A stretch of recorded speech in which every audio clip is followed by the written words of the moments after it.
Yeah, man, it's Worldwide Sounds Records own DJ Chase, man. You're now locked in with the pregame party mix podcast. We got the homie, White Boy Scummy on deck. What's going on, bro? Canada calling in. Ah, What's up? what's good? What's good? It's your favorite white boy Scummy. What's good? Ain't nothing, man. Just chilling, man. A little tired, a little under the weather right now. A little just super tired, but you know how Then I we had that gotta work. corona under the weather. That's nice, man. You better march your ass back to the hospital, man, right now. Yeah. No, I'm good though. I'm Crazy out good. here, man. Yeah, I'm good. I'm just not. I just been not haven't been sleeping, so. But Yo, how is that? How is New York? Man? You're in New York, yeah? yeah, I'm in New York. Yeah.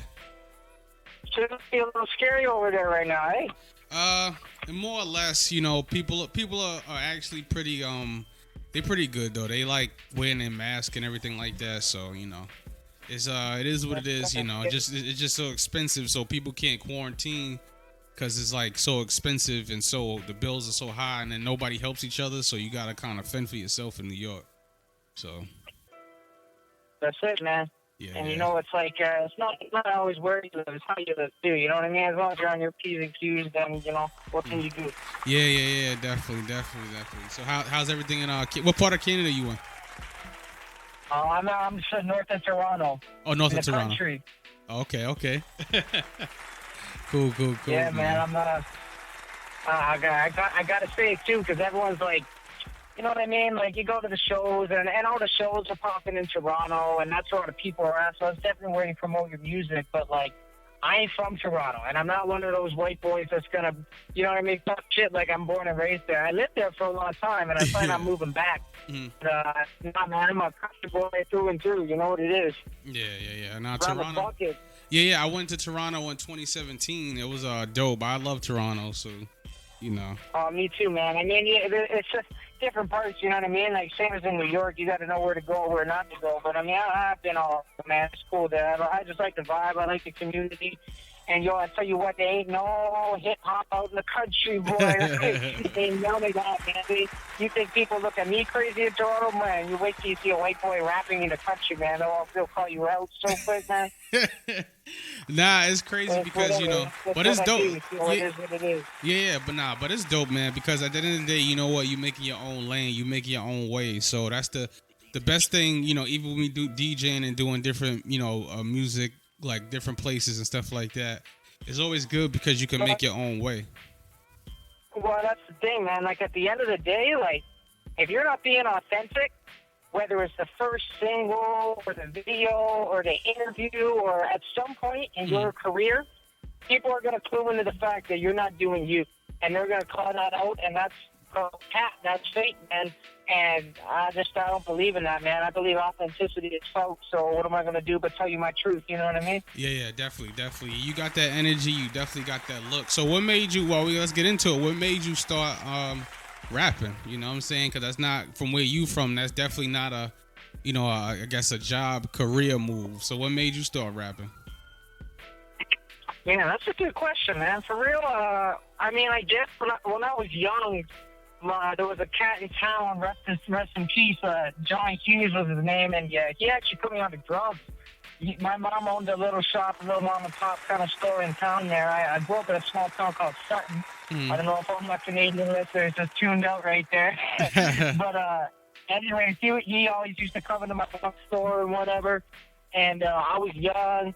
And I forget what it was, but he basically, I thought I'd give it a try, whatever. I went over to his house, and he sat me down on the drums, and I just started doing my thing. And honestly, like, that man is truly my inspiration, like, to this day, to keep doing music and, like, just sharing my gift with everyone. Because, man, I'm like 13 years old at the time, and he's like a 50-year-old man. And, like, I never seen someone so excited to see somebody else play music and just be like, you know what I mean? Because I picked that shit up quick. I was exposed to that, and he was all over that, and I guess that kind of motivated me.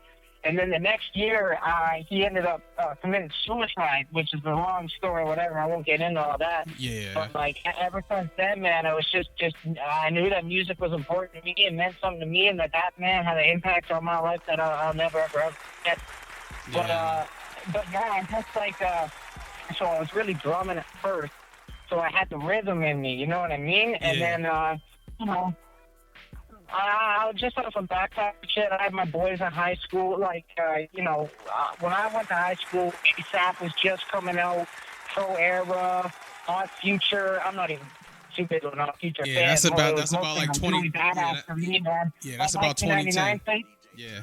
That shit stole me, bro, and then that's when it was kind of a wrap for me. You know, I started doing it, and then, like I said, I noticed that, I guess, the knowledge I had in rhythm really, really put me an upper hand without even realizing it at the time, you know what I mean? Because I could understand the pockets and, like, how every syllable was like a rhythmic note, and then beyond that, like, you say what you want to say, you say what you got to say, and then just make it fit in those parameters. It's like putting the puzzle together, and man, I was never good at puzzles. I could do that shit all day. So I just fell in love with it, man, you know? And even the whole essence of hip-hop, like I not even like I have a place to know any of it, but like I'm really into the history of hip-hop and how it really began. And like, from Cool DJ Herc and his house at 1520 Centric Avenue. Like, the whole story of like people turning the lack of resources into something beautiful that 20, 30 years later took over the world. Like, hip-hop's everywhere. It's everything. Yeah. Well, so I actually, it's crazy, just to give you some heads up, I actually live near there. Like, we're recording it near 1520. Just to give you the heads up. Bro. That's the energy, man. But that was it. Like, that whole turning nothing into something. Like, as a kid from a small town who, never thought he had a shot, like, I really felt that, and I really fell in love with it because of that. You know what I mean? It made me feel like I do have a purpose here. I do have a place here. And ever since then, man, it's like the stars align. Every time I release a single, like, I'm meeting more artists and more individuals that can help me build. And, I get the same thing every time, that they fuck with what I do, man. I don't know. But beyond that, I guess that's really it. Yeah, man, that's dope. That's dope. Much love on that, man. And being a drummer, like I said, do you like? Because I know we here to promote the new record, Seasick, of course. Do you produce like your own music, incorporating the drums with it, or you just like stick to you let the producer do his own thing? I wish I did. I still shop for beats and like. I was trying to do it with the computers, in all honesty. Like, I still want to do a track where I'm, like, actually playing the drums on some, like, Anderson .Paak shit. But I haven't really gotten and put myself in that situation yet. I feel like I want to show people when I do that. But like, that's like a little new drum cover. Like, on my Instagram, I got I did some drums to, what was that Future track on this new joint? Too Comfortable. Okay. I don't know if you know that. So, I'm like, definitely like want to incorporate it more, but like I said, I was just never good at the computer, the digital side of things. So right now, I just wait till I get fired. And well, just to give you some tips, I got the Machine MK3. You, as a drummer, you'll love it, because I don't like Fruity Loops either, because it makes the drum sound flat now, and I don't like it. It drives me crazy. But you would like Machine if you like the real drum official, like, MPC, I don't know what model. It might be a SP1200. I'm really not sure, but you have me, bang around on it 1-2 time, man. That's my shit, bro. Like, that's a freestyle question out there. Like, you know what I mean? Like, all right, man. Well, who produced the new record Seasick that we're gonna promote? Who produced that? That's produced by Adriana's Music, or no? Damn. Look, you know what it is? It's Adrian Adonis. Okay. So it's Adrian, Adonis. You can look him up on Instagram. For real, I never even met the dude. I just found him on a gram one day. He's out in Mississauga, which is just west of the city. And man, he does this damn thing, bro. Like, he's one of those, because, in like an era where there's so many YouTube type producers and guys that are just trying to wave, it's hard to find somebody with a really unique, consistent, dope sound. And this got that. So, like, we got some other tracks on the way, too. I don't want to say too much. But he produced this Seasick joint. And, man, it's just one of those bops, you know what I mean? Like, as soon as I heard that melody, yeah, man, I'm going to play it on the podcast. Word. Yeah, definitely. And and do you feel, like I said, do you feel like you have to come to the States to break, or you feel like you know what, I got it in Canada. Because it's weird because, you know, I deal with a lot of the Canadian artists. Could you repeat that question? I never heard what you said. Can you say that again? I'm sorry. I said, do you feel like you have to that you have to come to the States to break, or you think you could just stay in Canada? Dan, you know what? If I was to go up tomorrow, I would say I have to go to the States. But that's not going to happen. And I still got a long time of grinding myself to do. And I tell you what, there is so much culture and infrastructure and music and hip-hop resources that are building right now today in Toronto that I don't know. You know, it's really an interesting question. I remember watching a video, maybe like 2015, 2016, that Complex did, saying that Toronto was New York. Nah, it definitely is. It definitely is. Me being from here, it definitely is. Not even just hip-hop, you know, like just the amount of like art and culture and dancers and like entrepreneurs and people that just want to work for themselves and build their own legacies. Like that, you're seeing more and more of that every single day in Toronto. And I think that's a beautiful thing. And I tell you what, I want to stick around and see it. It definitely is. It definitely is. I agree. Although I tell you what, Buffalo been going crazy though. The Griselda. I'm a big on Griselda. Man, that's the right there, man. And it's funny because they've been around like 20 years rapping, and we're just hearing them now. You know what I mean? Yeah, they've been out since I was in college. They was out, so you know and it was funny because now, when I think about it, I think I met them before when I was like coming up, like West Side Gun. I think I met them before when I was coming up in college. Because I used to go to Syracuse. They want them across the border. Yeah, exactly. I mean? Exactly. Yeah. Don't nobody in. Rap like theirs ain't going nowhere. Definitely. But and you know, as far as you being a Caucasian rapper, do you feel like you have any obstacles in front of you, or people been like receptive to you? You know what? Like, people are receptive to music every time I put it out.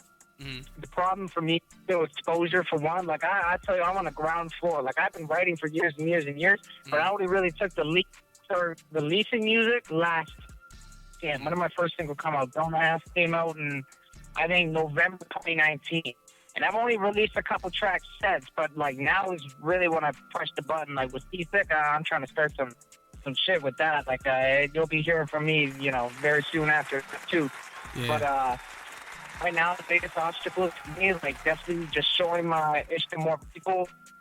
I mean, man, I'm so green to this shit. I'm still learning about how to advertise correctly, how to be targeted correctly. Honestly, man, let me tell you something. I'll put it like this.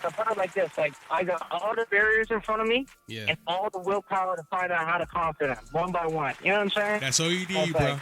That's all you need. But definitely, you know, just me being like an elder statesman in the sense, you know, like I said, I know I've been doing this a while. And I know, you know, there's no set way to do this. Like, I've been in Sirius Radio. I've interned at studios, built my own label. There's no right or wrong way to do this. It's just because everybody's a potential fan and everybody's a potential sale. So that's the best advice I can give you.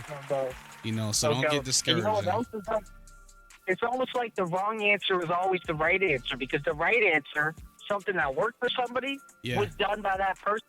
And you can't do that again. You have to be unique. Every artist has to come in their own way organically, and that's why they say just like, you know, keep grinding. The stars are gonna align. It'll all make sense eventually, because like, you can't predict that shit. Like, that shit's individual to every artist that does it. Exactly. So like, and don't get me wrong, I'm not saying that like, because you should definitely, you know, take wisdom from the artists you look up to and like listen to their stories and take their advice, but just know that it'll never ever happen the same way. Yeah, exactly. And on that note, man, thank you, brother, for calling in, man. The Seasick record is gonna drop on the podcast, on the radio show, and all that goodness, man. Shout your social medias out. Where can they find you, bro?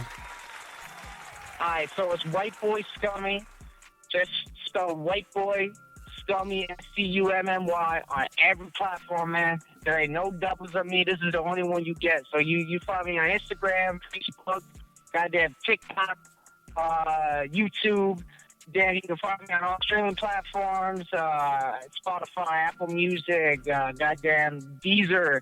Find me on Audiomack, Bandcamp, SoundCloud. We everywhere, man. So happening. And I got my latest single dropping this Saturday, Seasick. Really excited about that. Produced by Adrian Adonis Music. And, yo, thanks for tapping in. It's your favorite white boy. You know what it is. Yeah, man. You already heard it first, man. It's DJ Chase, Worldwide Soundz Records, man. Shout out to the White Boy Scummy on the Pregame Party Miss podcast on 13 podcast networks. Make sure you go to shop.merch, shopexplain.com. Get some merch. Get some orders. Yeah. Buy that merch right now. You want it, man. There you go. Buy that merch. Word out. So you already know this, man. It's DJ Chase, man. And we out.